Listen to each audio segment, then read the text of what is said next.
Assalamualaikum warahmatullahi wabarakatuh. Selamat berjumpa kembali di mata kuliah genetika. Yang akan kita bahas hari ini adalah tentang genetika populasi.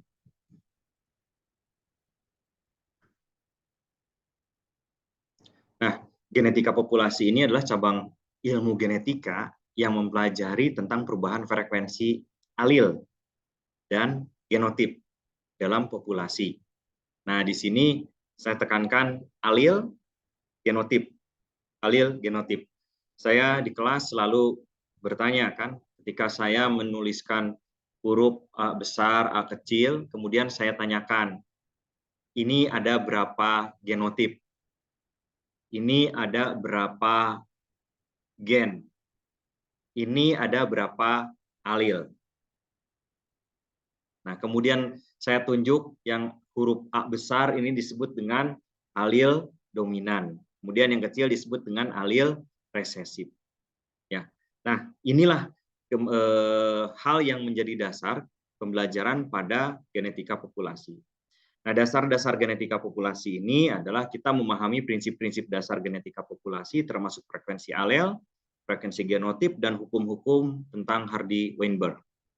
Populasi dalam konteks ini merujuk pada sekelompok individu dari spesies yang sama yang tinggal di suatu wilayah geografis yang sama pada waktu tertentu. Artinya pada waktu tertentu itu dibatasi. Nah, di dalam genetika yang kita pelajari adalah waktu tertentunya ini adalah urutan, oh ini satu generasi, oh generasi 1, generasi 2, generasi 3, dan seterusnya. Nah, konsep dasar genetika populasi ini terkait dengan tadi saya sampaikan alil, ya, frekuensi alil. Ya, kalau kita mengemukakan frekuensi alil itu berapa banyaknya, dan kalau misalnya kita standarkan itu nilainya kisarannya 0 sampai 1. Nah, proporsi dari alil tertentu dalam populasi ini ya dapat berubah seiring waktu karena ada beberapa faktor. Nah, genotip dan fenotip, genotip adalah kombinasi alil dalam individu, sedangkan fenotip adalah ekspresi genotip tersebut. Nah, di sini perubahan frekuensi alil dapat mempengaruhi distribusi genotip dan fenotip dalam populasi. Nah, ketika kita melakukan seleksi, sebenarnya kita adalah mengubah frekuensi alil. Alil-alil yang tidak diinginkan kita eliminasi, sedangkan alil-alil yang diinginkan maka kita kumpulkan sebanyak-banyaknya. Nah, ini tentu saja akan berubah pada ekspresinya, fenotipnya akan berubah. Karena apa? Susunan individu-individunya atau genotip-genotipnya juga berubah.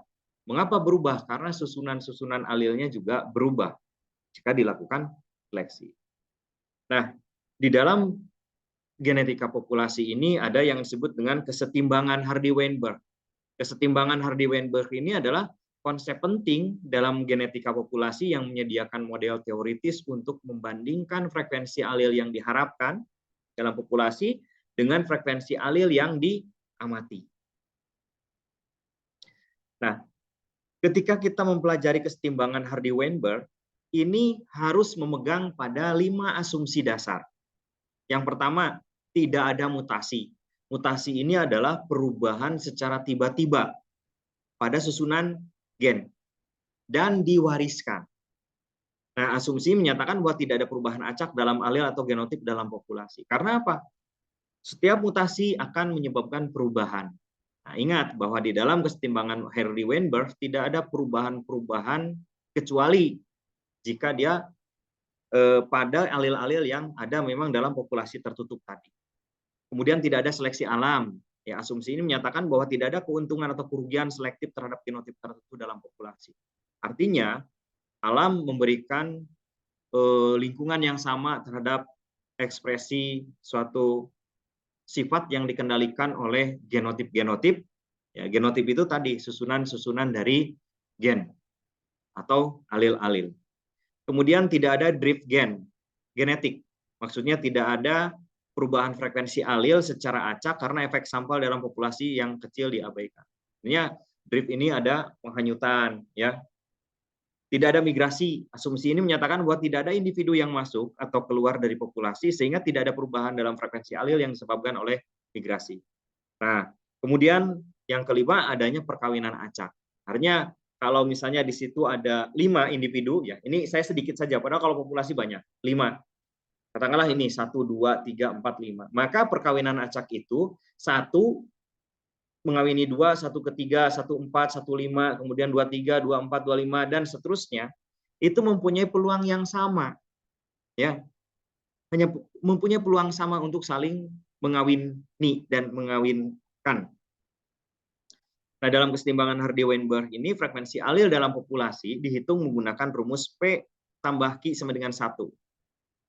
Ya, saya ulangi ya, bahwa untuk frekuensi alil, nah ingat alil kalau misalnya ada A besar, A kecil. Nah, A besar itu alilnya, alil dominan, A kecilnya alil resesif. Nah, frekuensi alil ini didekati dengan rumus P tambah Q sama dengan 1, di mana P ini mewakili alil dominan dan Q ini mewakili alil resesif. Kemudian, kalau seandainya ini digunakan untuk menghitung frekuensi genotip, maka rumusnya menjadi P kuadrat ditambah 2PQ tambah Q kuadrat sama dengan 1. Apa P kuadrat? P kuadrat itu P kali P. Ya, ingat kalau misalnya kita analogikan dengan A besar, A besar. Kemudian 2PQ. Nah, 2PQ itu berarti 2A besar, A kecil. Artinya ada P-nya alel dominan, Q-nya resesif, dan Q kuadrat. Q kuadrat itu Q kali Q. Artinya A kecil, A kecil. Ini harus sama dengan 1. Ya, jadi ingat, kalau seandainya kita belajar tentang bilangan biner, binomial, A tambah B dipangkatkan N. N-nya ini adalah jumlah alil. Ya, jumlah alil. Nah, maka di sini pun sama. Angka pangkat ini menyatakan banyaknya alil. Kalau P kuadrat berarti P. Jadi alil dominannya ada 2. Kalau yang ini alil dominannya ada 1. Ya. Di sini disebut sebagai kalau yang Q kuadrat adalah frekuensi genotip homozigot, P kuadrat adalah frekuensi genotip homozigot dominan. Kalau yang yang Q kuadrat adalah genotip homozigot resesif. Nah, kesetimbangan Hardy-Weinberg ini akan tetap pada setiap generasi. Kalau seandainya pada generasi awal ada rumusan P kuadrat tambah 2PQ tambah Q kuadrat, angka topi ini menyatakan kuadrat. Ya. Maka ketika generasi ini dilanjutkan dan tidak ada hal-hal yang lain, artinya 5 asumsi dasar dari Hardy-Weinberg ini dipenuhi, maka pada generasi berikutnya juga akan memenuhi rumusan seperti ini. Ketika diwariskan lagi akan memenuhi rumusan seperti ini. Ya. Jadi kalau misalnya tidak ada hal-hal yang mengganggu, tidak ada mutasi, tidak ada migrasi, tidak ada drift genetik, ya, tidak ada seleksi alam, kemudian perkawinannya acak, maka ini akan selalu frekuensi alil dan frekuensi genotip itu tetap. Nah, di sini ada contoh soal, ya. Di dalam sebuah populasi frekuensi alil A adalah 0,6. Ingat, ini alil A dan frekuensi alil ini alil A dominan dan frekuensi alil A resesif adalah 0,4. Pertanyaannya, berapakah frekuensi genotip homozigot A dominan dalam populasi tersebut? Maka jawabannya untuk mencari frekuensi genotip homozigot A dominan, kita harus mengkuadratkan frekuensi alil A. Ya kan? Ya.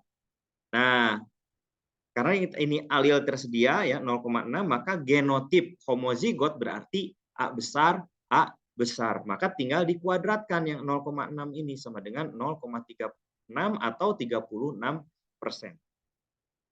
Ada contoh lagi. Sebuah populasi mempunyai frekuensi genotip homozigot dominan. Nah, berarti A besar, A besar. Atau di sini P kuadrat sebesar 0,49 dan frekuensi genotip homozigot resesif sebesar 0,09. Pertanyaannya, berapakah frekuensi alil dominan dalam populasi tersebut? Kita mempunyai data genotip homozigot dominan dan genotip homozigot resesif. Yang ditanyakan alil dominan. Nah, ya. Maka jawabannya untuk mencari frekuensi alil dominan A, kita dapat mengambil akar kuadrat dari frekuensi genotip homozigot dominan. Maka frekuensi alil dominannya adalah akar dari 0,49 sama dengan 0,7 atau 70%. Ya. Nah, nanti tinggal dibuktikan. Tadi kan kalau misalnya frekuensi alil ya memenuhi kesetimbangan itu P tambah Q sama dengan 1. Ya, tinggal cari.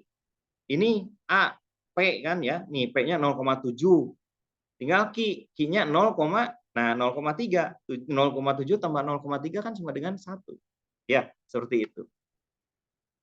Nah, kemudian contoh lagi ini ya. Dalam sebuah populasi, frekuensi A adalah 0,3. Frekuensi alil A dan frekuensi ini A-nya A dominan ya. Dan frekuensi alil A resesif adalah 0,7.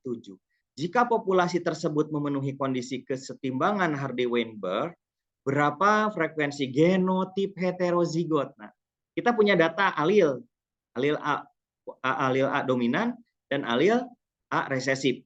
Yang ditanyakan genotip. Nah, kalau genotip kan sepasang alil ya. Nah, yang diharapkan dalam populasi tersebut. Nah, jawabnya dalam kondisi kesetimbangan Hardy-Weinberg, frekuensi genotip heterozigot A besar A kecil dapat dihitung dengan rumus 2PQ, di mana P adalah frekuensi alil A dan Q adalah frekuensi alil A kecil. Nah, di sini kita sudah dapat frekuensi alil A dominan itu 0,3 dan frekuensi alil resesif itu adalah 0,7. Maka tinggal dikalikan saja. Frekuensi genotipe heterozigot A besar A kecil sama dengan 2 kali 0,3 dikali 0,7 sama dengan 0,42 atau sama dengan 42%. Contoh lagi ya, mudah-mudahan tidak bosan, tapi ini adalah melatih. Sebuah populasi berada dalam kesetimbangan Hardy-Weinberg untuk gen tertentu. Ingat, gen itu selalu ada 2 alil ya. Jika frekuensi genotip homozigot dominan A besar adalah 0,36, berapa frekuensi alil resesif dalam populasi tersebut? Ingat, yang diketahui adalah frekuensi genotip homozigot dominan, berarti A besar 0,36. Yang ditanyakan frekuensi alil resesif.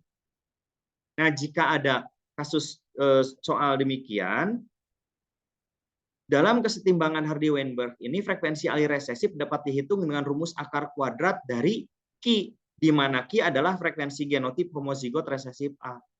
Maka tadi ya, kan kalau seandainya P tambah Q sama dengan 1, maka Q sama dengan 1 kurangi P. Nah, ini juga sama. Ya. Frekuensi alil resesif adalah 1 dikurangi P, di mana P itu bukan P kuadrat. Nah, kalau yang di sini ini kan P kuadrat, maka di sini diakarkan. Karena hanya butuh P. Hasilnya sama dengan 0,4 atau frekuensi alil resesif itu sama dengan 40%. Nah, ada contoh lagi. Yang ini misalnya kita mendapatkan individu dalam suatu populasi ya tanaman, kita mendapatkan 500 individu yang memiliki warna bunga merah, 300 individu memiliki warna bunga pink, dan 200 individu memiliki warna bunga putih. Maka hitunglah frekuensi alil, dan genotip yang diharapkan, serta apakah populasi tersebut memenuhi kesetimbangan Hardy-Weinberg. Nah, hitung frekuensi alil dan genotip yang diharapkan. Kita tentukan langkah pertama adalah menentukan frekuensi alil. Dalam populasi ini, frekuensi alil dominan R dapat dihitung sebagai jumlah individu yang homozigot dominan, ditambah setengah jumlah individu heterozis. Ya. Ini rumusannya. Maka frekuensi alil dominan, ya, alil dominan artinya P itu sama dengan jumlah genotip yang berwarna merah ya atau RR ditambah setengah dari yang heterozigot dibagi dengan total individu. Nah, tadi kita mendapatkan yang merah itu 500, kemudian yang heterozigot tadi ya 300. Nah, ini dikalikan setengahnya ditambah dengan total. Maka kita mendapatkan frekuensi alil dominan atau R tadi adalah sebanyak 0,8 atau 80%. Yang kedua, hitung frekuensi alil resesif R. Dapat dihitung sebagai jumlah individu yang homozigot resesif ditambah setengah jumlah individu heterozigot. Nah, frekuensi alil resesif itu kodenya Ki. Ini adalah jumlah R kecil ya, yang homozigot resesif ditambah dengan setengah jumlah heterozigot dibagi dengan jumlah individu. Maka dari operasional ini kita mendapatkan frekuensi alil resesif ya itu sebanyak 0,35 atau 35%. Kemudian langkah kedua, menentukan frekuensi genotip yang diharapkan. Nah, frekuensi genotip yang diharapkan ini kita mendapatkan tadi nilai P. P-nya 0,8. Sehingga kalau R besar harapannya adalah 0,8 kuadrat sama dengan 0,64. Pun demikian dengan yang heterozigot. Ya, heterozigot yang diinginkan itu 2PQ sama dengan 2 kali P tadi 0,8 dan Q-nya 0,35. Hasilnya sama dengan 0,56. Dan yang terakhir frekuensi homozigot resesif yang diharapkan itu Q kuadrat sama dengan 0,35 kuadrat sama dengan 0,1225. Nah, ini adalah yang diharapkan. Kalau yang tadi yang terukur. Langkah 3, cek keseimbangan Hardy-Weinberg. Kita dapat membandingkan frekuensi genotip yang diharapkan dengan frekuensi genotip yang diamati.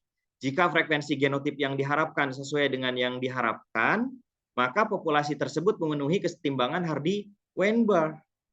Nah, di sini kita lihat frekuensi genotip yang diamati ini 500 dibagi dengan total keseluruhan sama dengan 0,5.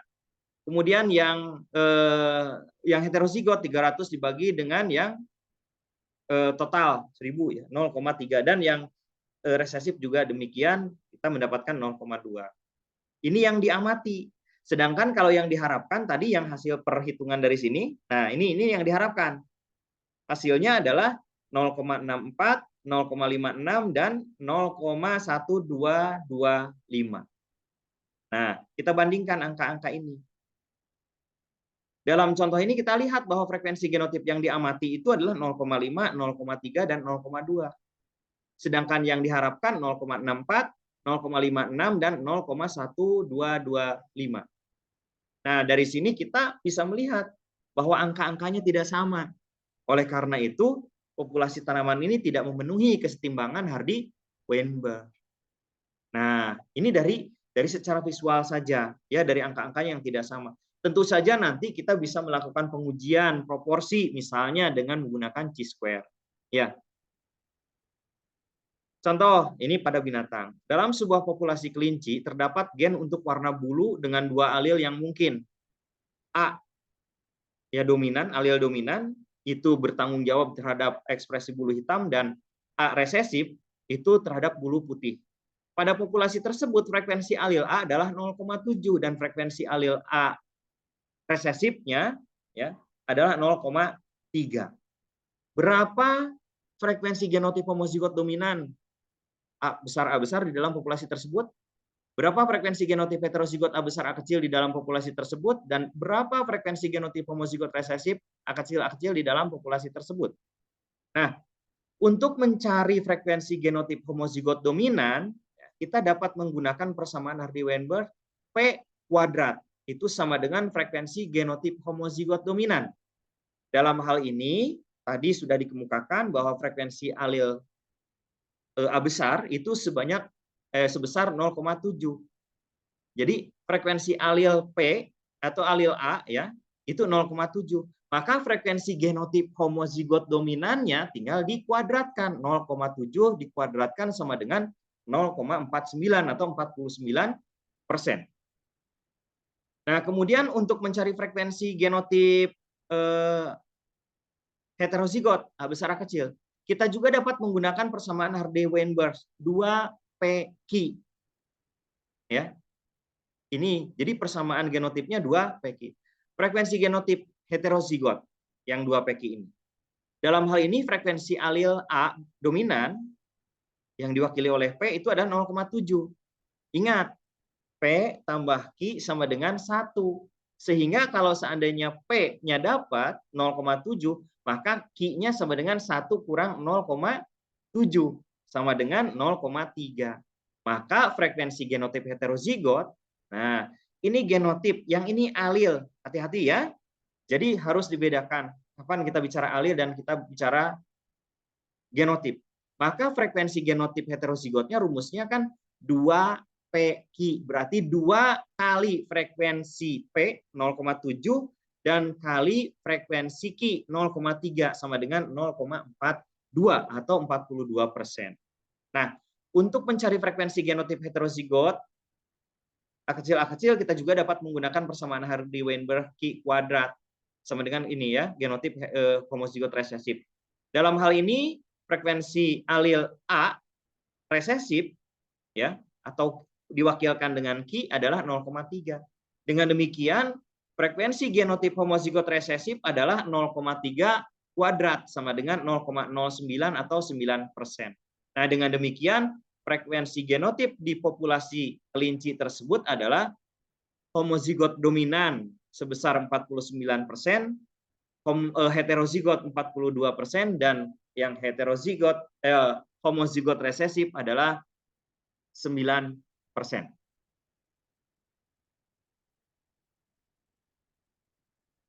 Nah, saya kira sudah selesai semuanya. Semoga semuanya bisa memahami. Saya akhiri pertemuan. Terima kasih. Wassalamualaikum warahmatullahi wabarakatuh.